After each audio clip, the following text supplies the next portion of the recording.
You're listening to the Fierce Fatty podcast. I'm your host, Victoria Wellesby, and in this episode number 38, we are talking about the magical things that I thought would happen when I became thin, and also the ways in which I tried to disguise my fat body. Let's do it!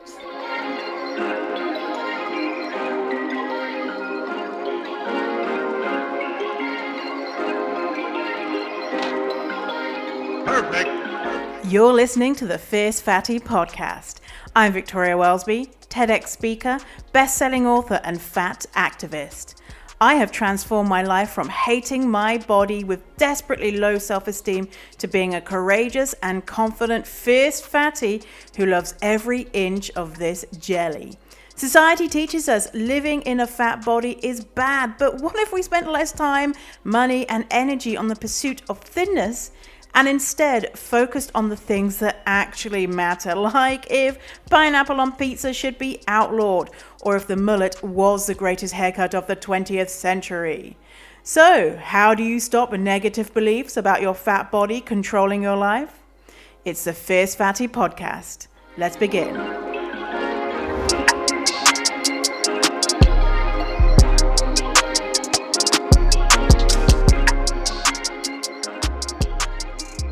Hello, welcome to this episode. So pleased that you're here. I hope you're feeling good, you're doing okay, and life is treating you all right. Just 6 months left of 2020, so don't worry. We're halfway there. We're going to survive it, it's going to be all right. So today we're talking about, there's some really funny things that I used to do and used to believe, and so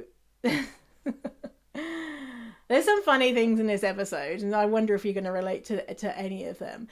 Before we get into it, though, I want to remind you of my free resource that I have made for you, the Fierce Fatty Body Love Roadmap, and you can get that by clicking the link below, go into the show notes, and it's going to teach you the steps to increase your body confidence. I'm going to share the 3 massive mistakes that everyone makes when they're on this journey to body confidence. And you're going to be invited to my Fierce Fatty Friends Facebook community. And it doesn't stop there. Get Body Love trainings sent to your inbox. How much is it, you say, Victoria? It's free! Oh, what? How can it be? I know. It's amazing. So check out the link below, make sure that you have that. And I keep forgetting to tell you this, but you can ask a question and I will answer it in the show. I've got questions that I'm gonna do one for next show. So if you have a question about how to love your fat body, fatness, dieting, intuitive eating, anything to do with that stuff, then use the link in the show notes. You can always just email me, but you might want to remain anonymous. And so if you want to do that, then do go and check out the show notes, and there's a link there to send me a question, or just email me a question. Just DM me a question, and I would be happy to answer it. Especially if I think that other people are in the same situation and could use the resources that I share. So yes. So let's get into it. Let's do it. At one point in my life, I was quote unquote straight size. And I got straight size after some brutal dieting, starvation, basically over-exercising, abusing my body.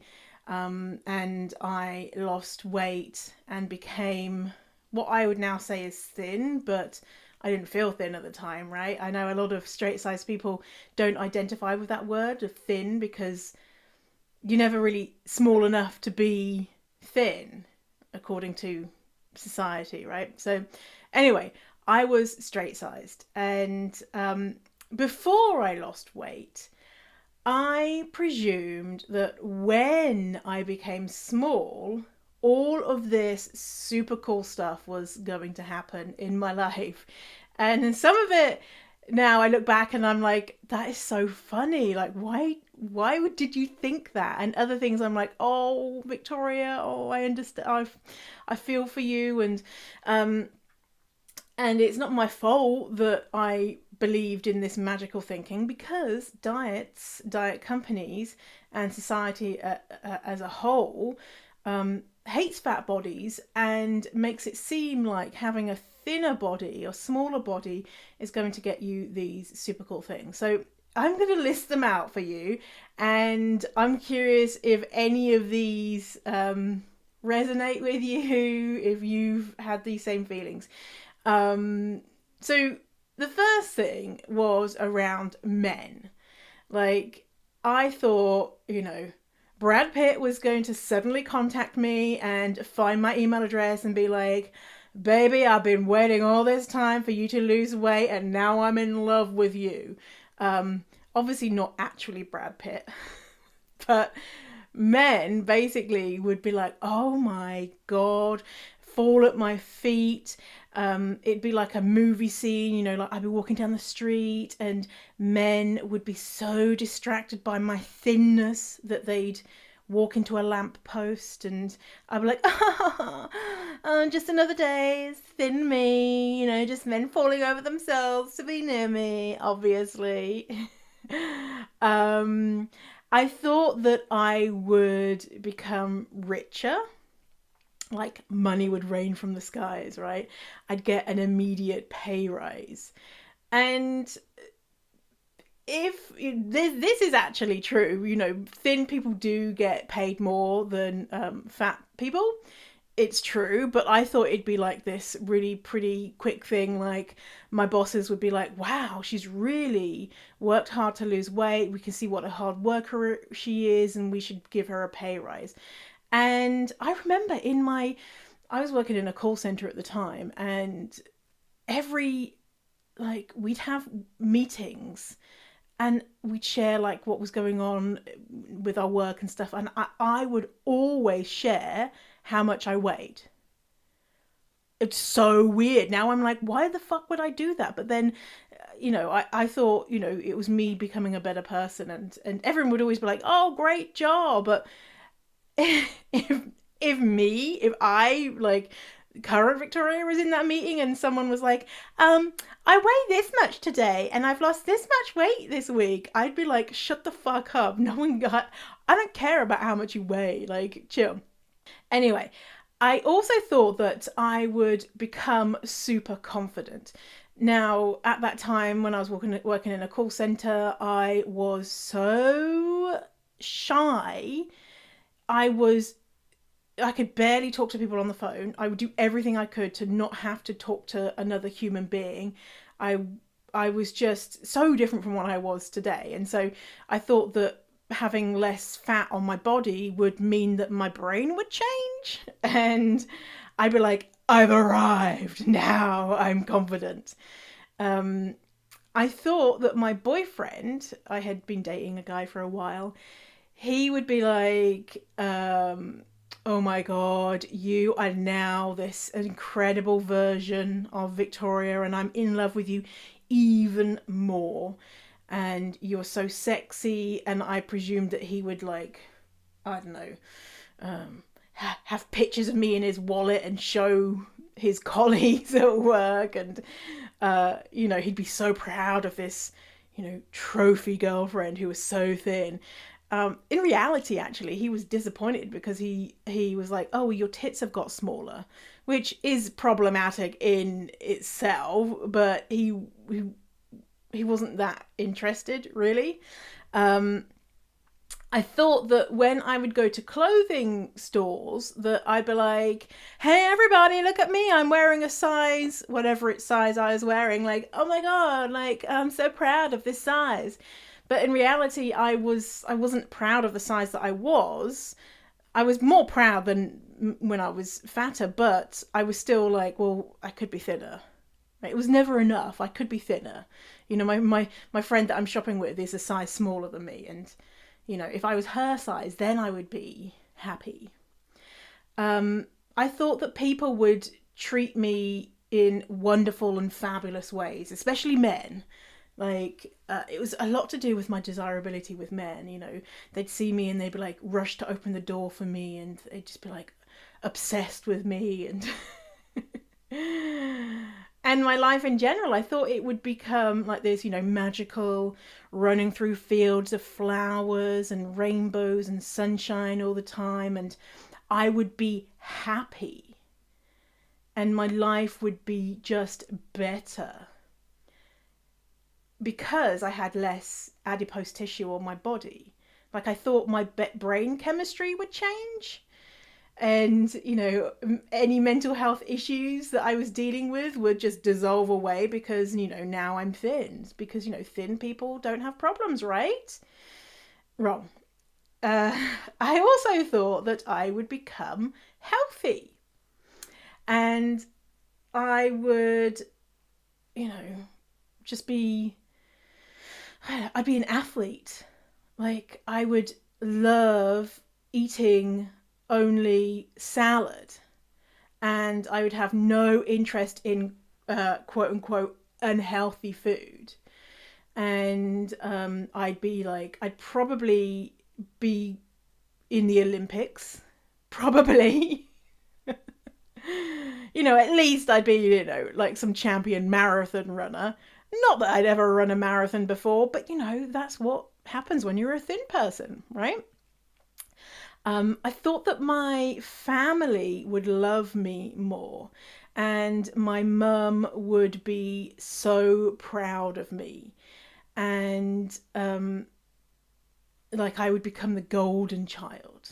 My mum has 6 children, so I'd be like, well, if I'm the thinnest one, then I'd be the most loved, the most worthy. And as you know, what mums say, like, hey, when you're a kid and you're like, who's your favourite? Who do you love the most? And you're like, I love you all equally. And it's true, right? So I thought that I would easily be able to stay thin once I became thin. And I would be able to live my life forevermore as a thin, judgmental person, looking down on all the fatties in the world, being like, well, I did it. Why couldn't you do it? Obviously, you see my body now. That didn't happen.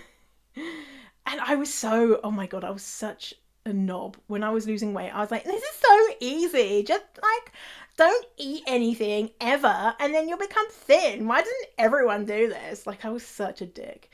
And I thought that I had this immense willpower that was never going to falter.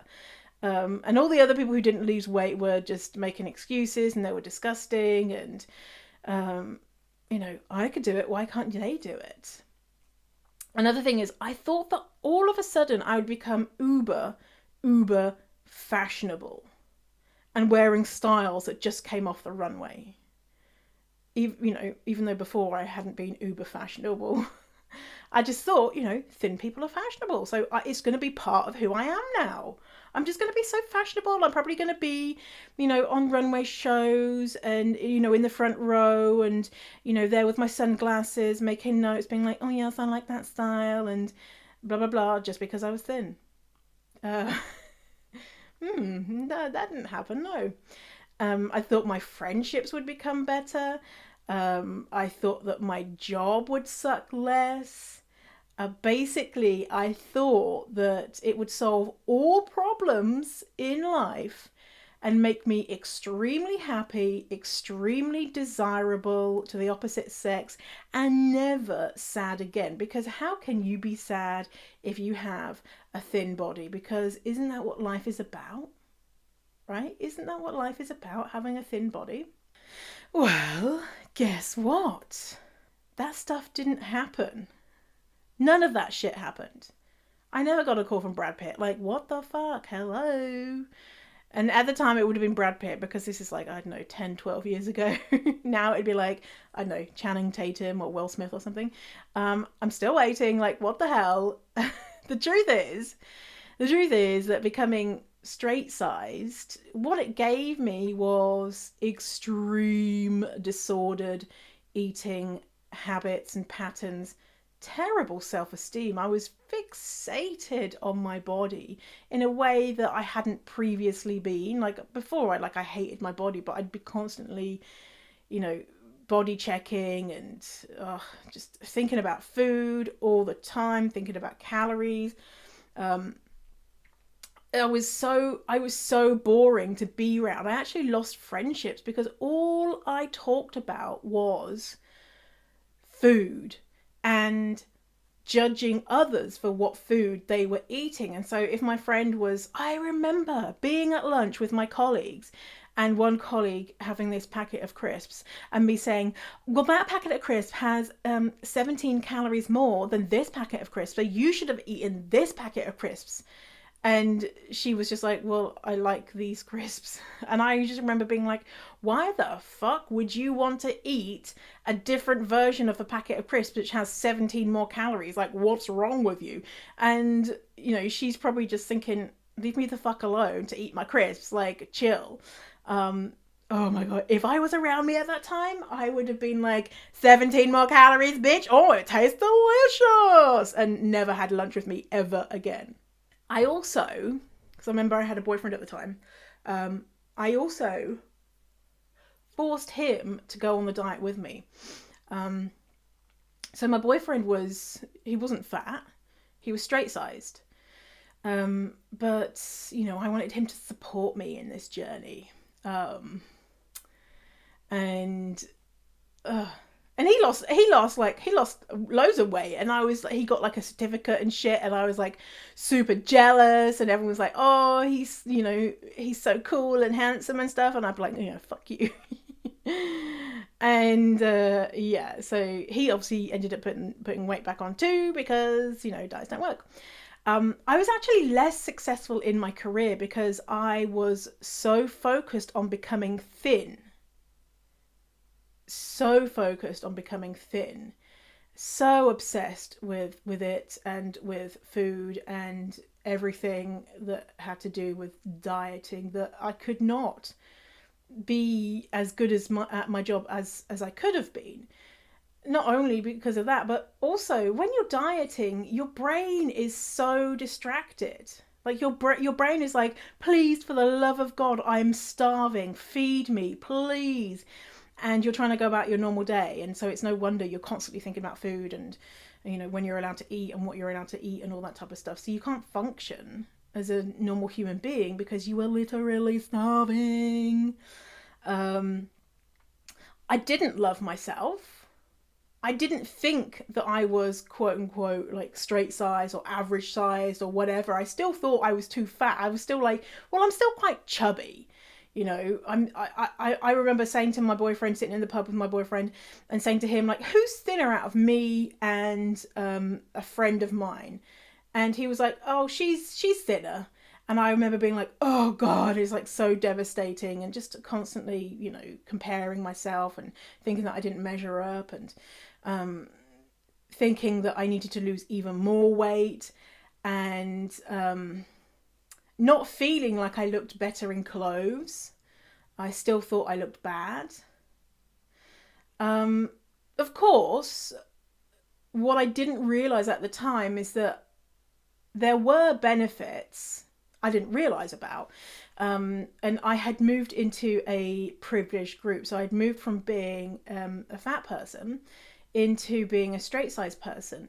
And so being in that new privileged group within society did have benefits, like people presuming that I was healthy because I was thin, or being able to actually buy clothes in a store, or knowing that I could fit on a roller coaster, like the world was made for me. But I didn't understand any of those benefits, or knew anything about that.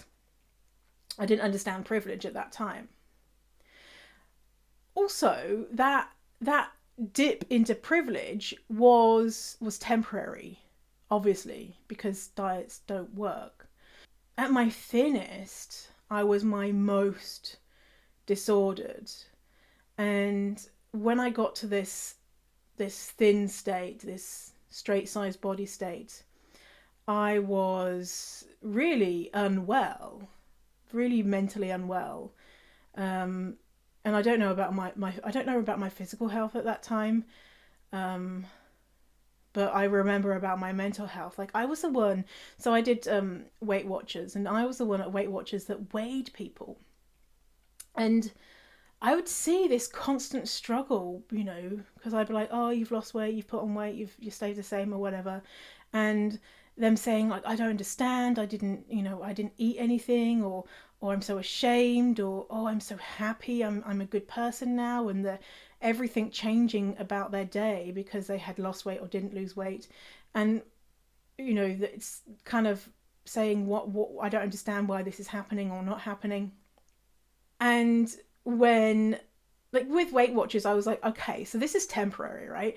I'm gonna starve myself. I'm following the rules, like how maybe you don't know, but they say you're allowed X amount of points a day, and it's all to do with your size and I think your gender.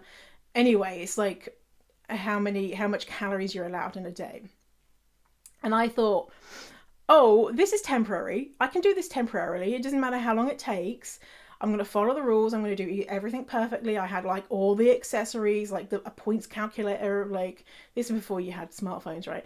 And a book that I'd carry around with me that had calories of everything, like in different restaurants, different brands of food and stuff.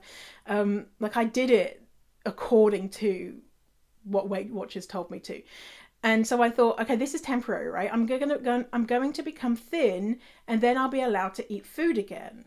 And then when I did become thin, I was like, well, when is this going to stop? And I would see people who had been in the Weight Watchers group for years and years and years. And my leader, she was a straight sized woman, and she used to be fat, and she had been doing it for years, and she said the only reason she's a leader is because it forces her to keep thin. And I was like, what? So I have to do this forever? And by that point, my willpower, because willpower is not something that you have, an endless supply of. My willpower, I was getting pretty fucking pissed off because my life had been put on hold for however long it took me. I can't remember, maybe, I don't know, a year or something. Not going out, and then if I went out somewhere, then having to, like, the next morning calculate, oh, how much was that kebab, and I had 2 pints of beer, and how much is that? Okay, so tomorrow I can only eat one tomato or whatever. And it wasn't living. And eating such a tiny amount of food, and exercising with no joy at all, it was not sustainable, So I was always an overachiever, and I overachieved in losing weight. Like I followed all the rules and I did it, and I almost became a leader. So I was weighing people, I was selling, like, the bars and the accessories, and my leader was like, oh, I want you to become a leader. And I was like, yeah, fuck yeah, I'm going to teach all these fatties how to be thin. And as well, I was going to be featured in the magazine as a success story. And I'm so pleased that none of that ever happened. Like, I had already caused so much harm to the people in my life by, everything that I mentioned before, being like, 17 calories. Just by dieting and being vocal about it, and, in my weekly meetings being like, I lost 2 pounds or whatever. I'd already caused so much hurt, and imagine the amount of hurt and pain I would have caused if I had been a leader, if I had been in the Weight Watchers magazine and been like, look at me, I'm so thin and amazing. And also the hurt that it would have caused me. The amount of shame that I felt after I stopped going to those weekly meetings, the amount of pain that I felt when people said, oh, you've put on weight, was immense. And I can't even imagine what that would have been like if I also were, a leader, or if I were in the magazine. It would have been even more. It would have been like, oh, here, look, you used to be thin and happy, and now you're so fat and horrible. Yeah, so what did you think that you'd get from dieting? What miraculous, magical things did you think that was going to come into your life? And do you still kind of hold on to those things of what will happen if you lose weight. And some are, of course, legitimate, like moving into a more privileged group has benefits. Absolutely, no doubt. But at what cost? At what cost? Is it sustainable? Are you able to move into a privileged group and stay there? And when you're there, are you actually harming your physical and mental health because you are not eating and you're over exercising and you're obsessed with your weight and you can't live, right? So you kind of have to balance out the ideas. It's a tricky one, right? And yeah, it sucks that the diet industry makes us think that if we lose weight, then literally we're going to be like shitting rainbows and ridiculous stuff. Okay, so I want to talk about now, after I left Weight Watchers and my leader was like, I'm really worried about you. What if you put on weight? You're going to put on weight if you don't come to the meetings. And I was like, I can't do this anymore. I need to eat some food, because I had not been eating food for months and months and months. Like, yeah, I'd been eating food, but, it'd be like, oh, the skin of a pear and, the dust of oranges that had lived in a box, or, like nothing. And so I couldn't do it. My body was just like, Victoria, you're fucking eating.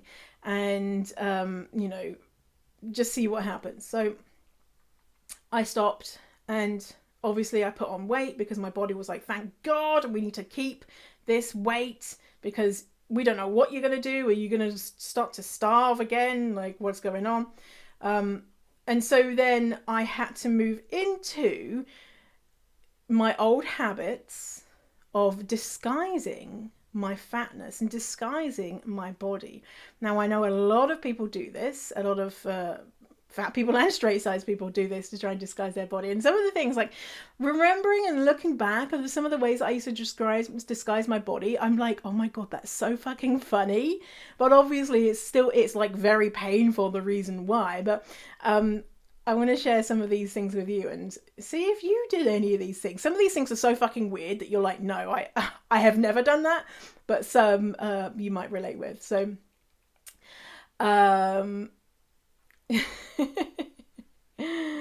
yeah, I wasn't fooling anyone with any of these things, right? That's the thing is, like, when, fat people, like, or anyone, we're like, okay, well, we want to wear black because it makes us look smaller, and, wear a dress that looks like this and not this shape because it makes you look smaller. And in my mind, I would always be like, okay, well, if I wear black or if I wear a shape like this, then it would literally be an optical illusion and people would be like, oh my God, are you like a size 0? Oh my God, you're so thin. Like, it would disguise who I was as a person, but it didn't. It was just me as a fat person wearing black. I was still fat. I wasn't tricking anyone. Not that I needed to trick people, but, in my mind, it made me think that I looked thinner, but I didn't because I was fat. So one of the things I used to do was buy clothes in sizes that were too small, just in case my label was to stick out and someone would be like, oh my God, she's a size medium. Oh, she must be very thin. She must be thin. When really I should have been wearing, I don't know, a 2X. If I did actually buy something that was a size that I actually needed, then as soon as I got home, I'd be cutting that label out, like, immediately. The first thing that I'd be doing would be putting the labels in the bin, because the pain of seeing the size that I was on a label was just too much, right? And if for any reason I had a label that was smaller than my actual size, I might accidentally like put it out of my thing and be like, oh, did you see this? Oh, I'm wearing a medium. Oh, I'm so thin. Also, wearing clothes that were deliberately too small for me, thinking that it would make me smaller. And I know some people do the opposite, like they wear baggy clothes, but I would wear clothes that were smaller to try and kind of trick my brain into thinking that I was smaller when they were just too small for me. They were just too small for me. Another thing that I would do as a teenager is that I thought that big feet, if I had big feet, it would balance out my fat body. And so I thought the bigger the feet, the better. And so I remember buying trainers, sneakers, a pair of Reebok Classics, very cool, 2 sizes too big. Now I already had big feet, so UK size 8, US size 10, so I already had big feet. And I bought like size 12 men's shoes, and I'd be walking around like a clown, like flip-flopping, like my feet, just way too big, so that people, in my mind, I thought people would look at the size of my feet and they'd be like, oh, those big feet really balance out that fat body. I don't think she's actually that fat. No, the feet really balance it out. But then that idea didn't last that long, because when I got a little older, I decided that actually it was small feet that would make me look thinner. When my best friend she was very short, and she had very small feet. Like, she had the smallest feet, the smallest shoe size you can get. I don't know what that is. I don't know, a 3 or something. And I had the biggest feet, and we would always kind of compare the size of our feet. I think she did. Like, she would be like, oh, look at the size of your foot. It's so giant. And I'd be like, oh, it's so funny. But then secretly inside, I'd be like, oh my God, my feet are so big and I'm so big and fat and horrible. And so I would want to try and disguise my feet in shoes that would make my feet look smaller, and buy shoes that were too small. Like, some of the shoes that I bought were so painfully small for me. I'd be like walking, hobbling, and being like, oh yeah, but I'm wearing a size 7 shoe, so I must be thin. Like, I just think back and I'm like, what were you thinking, silly Billy? And something else that I used to do was I would eat food with a teaspoon instead of a normal size spoon, because I thought that eating with a teaspoon would make me appear very dainty, very I couldn't possibly eat more than 3 Rice Krispies at a go because I'm so dainty and delicate and not fat at all. I can only eat tiny amounts of food because I'm not greedy. I don't use a big spoon like the rest of people in the world. I just use a tiny little teaspoon. Yeah, and I did that for years and years and years. Same with glasses that I would drink out of. Like, I wouldn't want to ever drink a pint of beer, like the full size beer. I would always want to have small, dainty type drinks, like cocktails or things in tall glasses, things that would make me look more feminine and not big and, big and fat. Also, I would do the things like, not wearing stripes and wearing black and all that type of stuff, and wearing clothes that would try and disguise my belly or my bum, and constantly tugging it down, that type of thing. Another thing is that not having short hair. So I thought if you're fat, you should have long hair because it makes you more feminine and it also disguises your fatness. So if you are fat and have short hair, then you're kind of showing your fatness to the world. Like, I don't understand my logic with that one.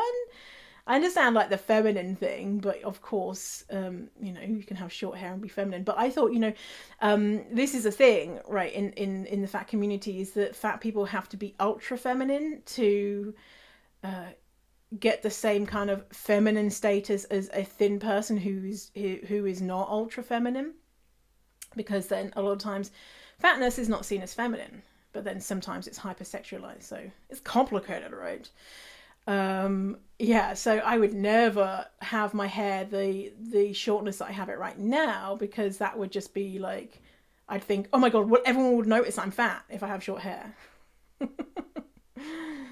I would also squeeze my body into Spanx, and Spanx that were not the right size for me. So not Spanx that fit my body, but any type of Spanx, but Spanx that were too small. So it didn't matter that I couldn't breathe or move or faced imminent death from this squishing of my organs.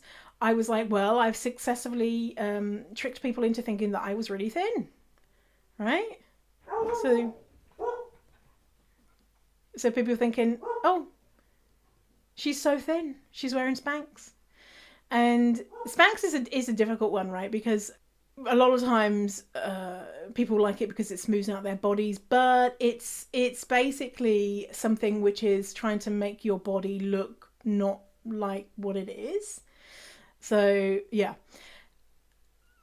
Do you remember, I don't know if you were around at this time, but when I was a teenager, grunge was really in, like the rocker style. And so you remember like big, wide jeans that dragged on the floor, and hoodies, and that type of thing. So I was really into that. And one of the styles was to have a really long belt, like a really long canvas type belt around your waist, and then it was so long that it would dangle down like to your knees, like the rest of the belt. And so like I think that was like an American style, and it came to the UK. So a belt, I could not find a belt that fit my body at all, get round at all, never mind a belt that dangled down. And so what I did was I got a belt, and I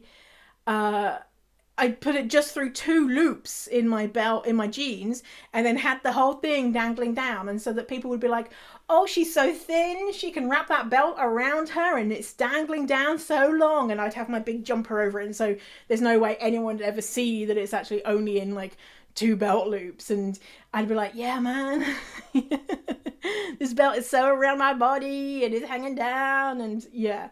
Yeah. So looking back now, I'm like, this is pretty funny, but I'm like, oh, poor sweet Victoria. She was trying her best. She was doing her best, and the reasons why, it's very painful. The reasons why we do these funny things, and we can laugh at ourselves and be like, oh, we're funny that we did these silly things, but also recognizing that the reason why we do these things is because there is a deep sense of pain behind that.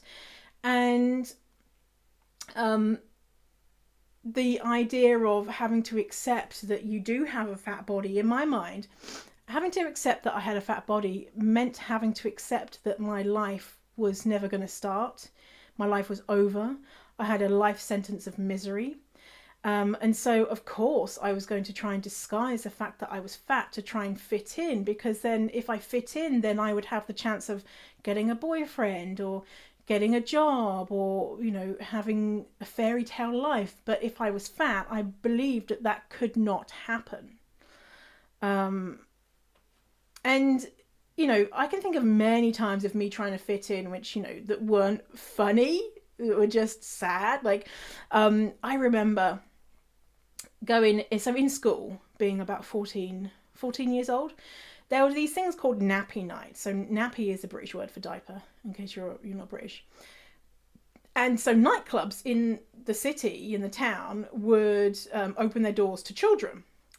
And then we would go. It'd be like on a Wednesday night or a Tuesday night or whatever.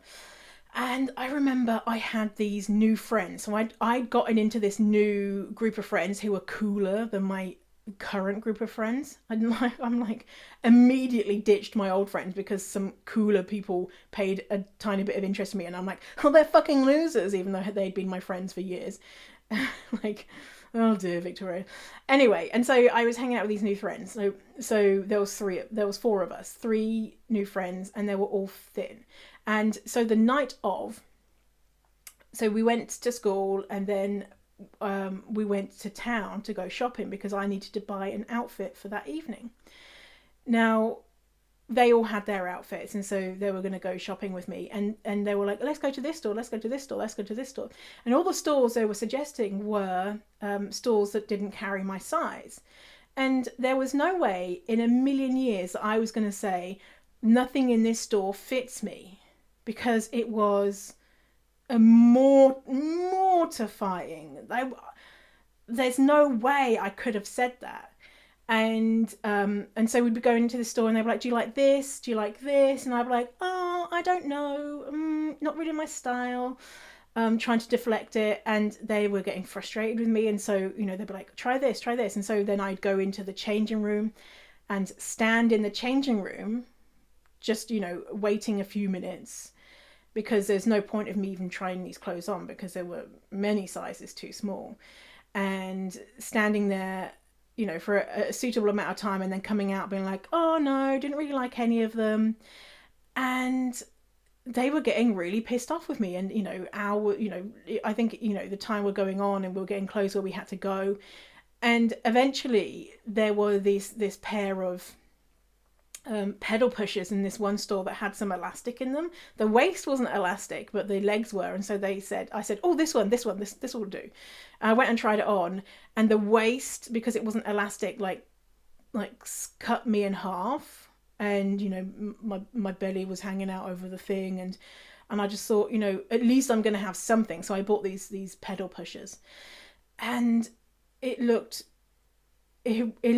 really bad, and I felt so uncomfortable, and I had to try, I had this little coat with me, and so I was trying to use the coat to cover what was going on, and I tried to cut the waistband so that it would give me some more room. And so the waistband was I'd totally cut it in the bathroom, and this was so painful as a 14 or 15-year-old, that I didn't have the capability to say, oh, actually there's this one store here that carries my size. And even if it did, I wouldn't have gone and picked up my size, for the fear that they would have seen what size I was and then been like, oh my God, she's that size.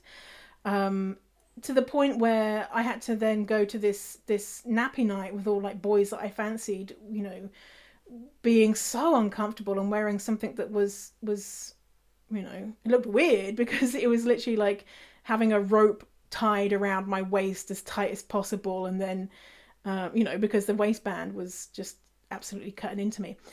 Anyway, and so that's just one painful experience of something pretty simple, and something that a lot of fat people have experienced in life. I bet, how many fat people have, been ashamed of what clothes size they wear. And so, of course, if we have these negative experiences and these deep, dark, painful emotions and things behind what being fat means, of course we're going to do things to try and disguise our fatness. Of course we're going to think that if we lose weight, then everything will be good in the world, everything will be good in our life. And society reinforces that. So that's not something we've just picked out in our brains and we just magically came up with. Society has told us, diet companies have told us that we need to get thin because these things will happen. And if we are not thin, then we need to disguise our bodies to make them look thin. Which makes sense. It makes sense. So if you're doing any of these things now, don't feel bad. I can look back and be like, oh, it's so funny that I did some of these things when I was a teenager and whatnot, and as an adult as well, and I believed some of these things because now I can see that it's not based in reality, and some of the things were silly, right? Wearing my clown shoes, but you don't have to disguise yourself. You don't have to diet to get to this place where you can love your body and have good things happen in your life and find a partner and go on adventures and have fun and all that type of stuff. You don't have to do that. You can get that now in the body that you currently have. Because the reality is that it's okay to be fat. In fact, I think it's fucking fabulous. I think it's a superpower of mine in my fatness. And now, obviously, I show my fat off at any opportunity that I have, because, of course, for me, it became so tiring to hide myself, but also for others, so that they can see that, you know, a fat person, a fat body living loud and proud, and so then it's more normalized. And other people can see that being fat isn't a life sentence of misery. And oh, hey, look, there's that fat person wearing a string bikini and they didn't die from shame, which I thought that might happen. Yeah, so let's try and stop doing things that disguise who we are, especially the things that make us feel uncomfortable, that make us feel sad, that make us have to spend money and go out of our way to you know, do things that make us feel preoccupied. Like another thing, I just thought about it. In the summer, I'd be wearing hoodies all the time, even though I was sweating my fucking tits off and was so uncomfortable. I remember going to an exam when I was 15, doing my exams at school, and a hot summer's day, me wearing my Gap hoodie that I bought. Like, I was so proud that I was able to afford a Gap hoodie, and my khakis, khaki trousers. Anyway, and in the exam hall, it was so hot, but there was not a chance in hell that I was going to take my hoodie off to make myself feel more comfortable. So I would rather be uncomfortable and sweating and probably do worse on my exams than take my hoodie off and people see what my body looked like under my hoodie. And that was, you know, that's just one example. Like, I do that all the time. Like, you know, be uncomfortable sweating or be uncomfortable with people seeing your body. Like, for me, I'd rather sweat. And then people would be like, oh, why don't you take your hoodie off? Aren't you hot? I'd be like, no, I'm not hot. Oh no, I'm a bit cold actually. Brr, do you have a hat? When it's like 1,000,000 degrees out and everyone's in bikinis or whatever. Yeah. So make sure that you go and check out, if you want to get to a place where you're not doing these things, and you are not having to hide, and you're not having to believe that weight loss is going to, you know, make you an incredible person. Get my Fierce Fatty Body Love Roadmap. This is an incredible resource that I have made for you, and inside it you get the 3 easy steps to follow to increase your body confidence, and the 3 massive mistakes that everyone makes and how to avoid them when it comes to learning to love their fat body. And also, you'll be invited to join my Facebook community, Fierce Fatty Friends, and get body love trainings sent straight to your inbox. And it's free for you. So go check it out. It will be in the links below. And thank you for hanging out with me today. And I hope you resonated with some of the things that I said today.